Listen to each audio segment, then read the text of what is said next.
जय हिंद दोस्तों, easy tax block में आपका स्वागत है। आज जो हमारा टॉपिक है वो है safe and risk free investment. जैसे ही इन्वेस्टमेंट की बात आती है, नाम ध्यान आता है इंडियंस का।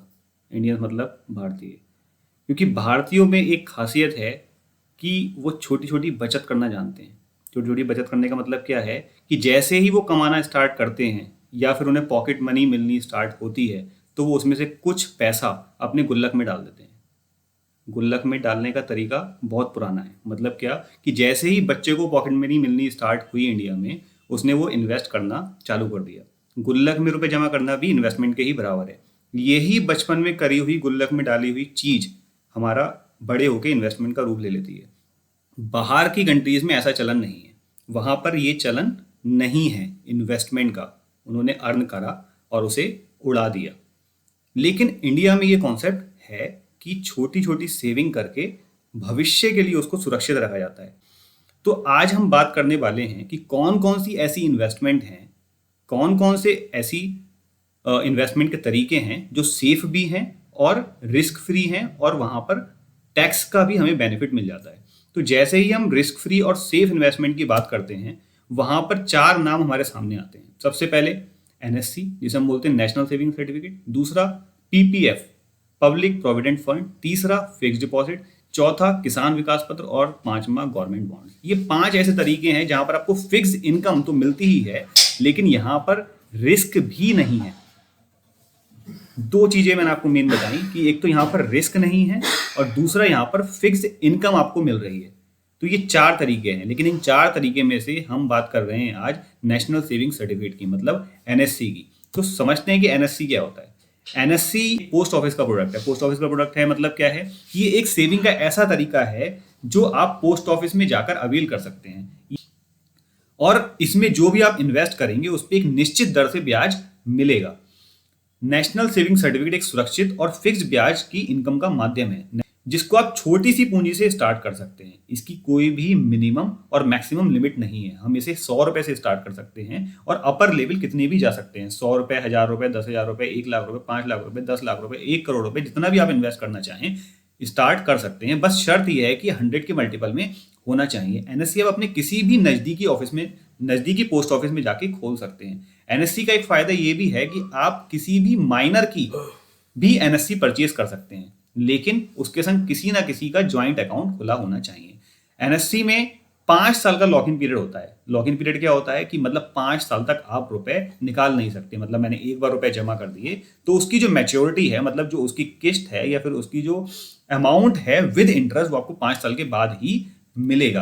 अब हम समझते हैं कि एनएससी को अप्लाई कैसे करते हैं। एनएससी किसी भी नजदीकी पोस्ट ऑफिस में जाके हम इन्वेस्ट या खोल सकते हैं, जैसे कि हमने पहली स्लाइड में देखा। एनएससी ऑनलाइन बहुत कम पोस्ट ऑफिस में उपलब्ध है, इसलिए हमें उसे ऑफलाइन ही लेना पड़ता है। जब भी हम एनएससी को ऑफलाइन लेते हैं तो हमें कुछ ये दस्तावेज या डॉक्यूमेंट्स जमा करने पड़ते हैं। सबसे पहले हमें एनएससी का ओपनिंग फॉर्म भरना पड़ता है, जो हमें पोस्ट ऑफिस से मिलता है। उसके बाद हमें अपना PAN card, Aadhaar card, passport size photo, nominee की डिटेल तथा जो भी अमाउंट हम इन्वेस्ट करना चाहते हैं वो कैश, चेक या ऑनलाइन के माध्यम से देना पड़ता है। तो ये तो बात रही आपकी एनएससी को अप्लाई करने की। अब हम समझते हैं कि एनएससी हम करवाएं क्यों, हमें क्या बेनिफिट मिल रहा है कि हम एनएससी पर जाएं। तो सबसे पहला बेनिफिट तो आपको मैंने बताया कि यहां पर फिक्स्ड इनकम है, आपका कोई भी नुकसान नहीं है, ये मार्केट से लिंक्ड नहीं है। जो भी एनएससी आप अप्लाई कर रहे हैं उस समय पे जो भी ब्याज दर आपकी सेट होगी या डिसाइड होगी, वही ब्याज दर आपको हमेशा मिलेगी जब तक कि वो मैच्योर नहीं हो जाती है।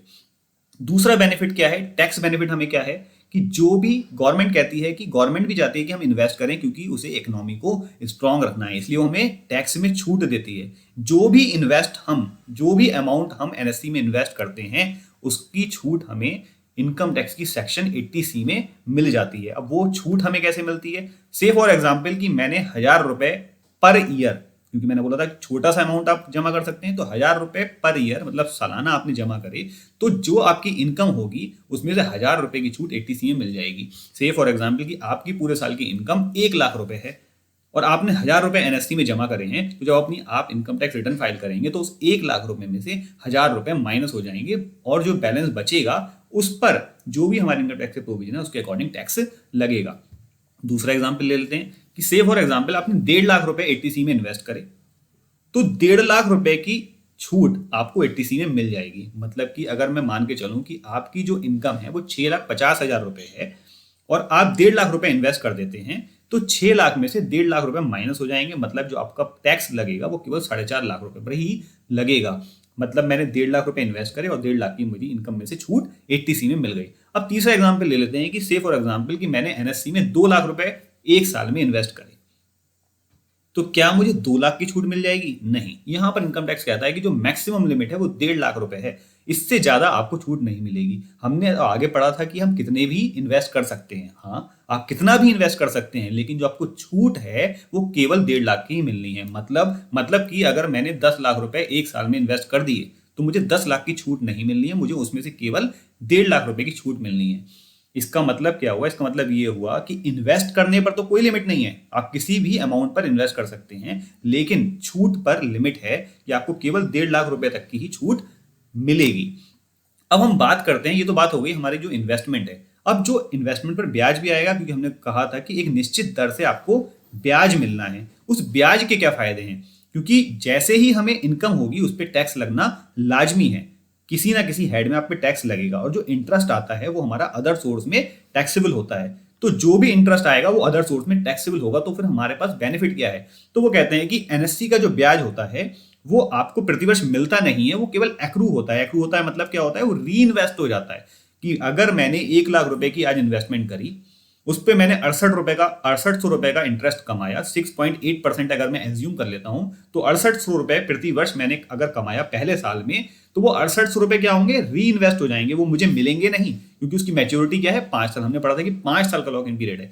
तो जो वो 6800 रुपए इन्वेस्ट हुए, तो मैंने बोला था एनएससी में जो भी अमाउंट इन्वेस्ट होगा उसकी छूट हमें कहां मिलेगी? एटीसी में। तो एक तरफ तो 6800 रुपए आपके टैक्सेबल हो रहे हैं अदर सोर्स में, और दूसरी तरफ आपको उसकी छूट मिल जा रही है एटीसी में। मतलब कि आप कोई भी टैक्स इंटरेस्ट पर नहीं देना है। प्लस जो 1 लाख रुपए आपने इन्वेस्ट करे हैं वो तो एटीसी में डिडक्शेबल होंगे ही होंगे। नेक्स्ट ईयर जो आपका अमाउंट है वो कितना हो गया? 1 लाख प्लस 6,800। अब जो ब्याज मिलेगा आपको वो किस में मिलेगा? 1,06,800 पे। 1,06,800 पे अगर मैं कैलकुलेट करता हूँ 6.8% से, तो मेरा ब्याज होता है 7262 रुपए।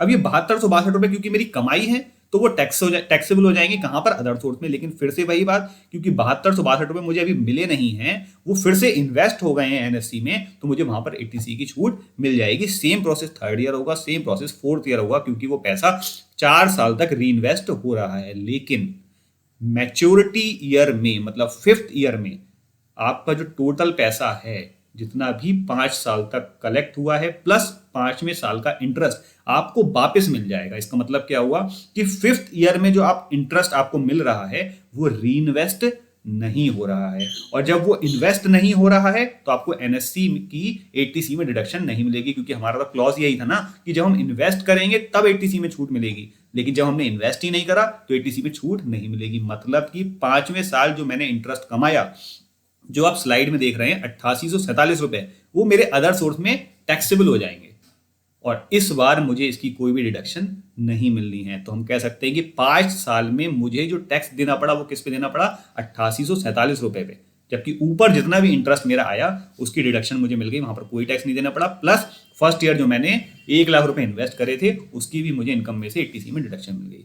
तो ये थे हमारे बेनिफिट कि टैक्स बेनिफिट क्या है एनएससी के, इंटरेस्ट पे टैक्स बेनिफिट क्या है, प्रिंसिपल अमाउंट पे टैक्स बेनिफिट क्या है, और फ्यूचर पॉइंट ऑफ व्यू से इन्वेस्टमेंट पे मेरी जो ब्याज आ रहा है उसके क्या बेनिफिट है। तो ये सारी चीजें थी एनएससी के रिगार्डिंग। अब जो हमारे 4 प्रोडक्ट बचे हैं उनसे नेक्स्ट वीडियो में कवर करेंगे। जय हिंद।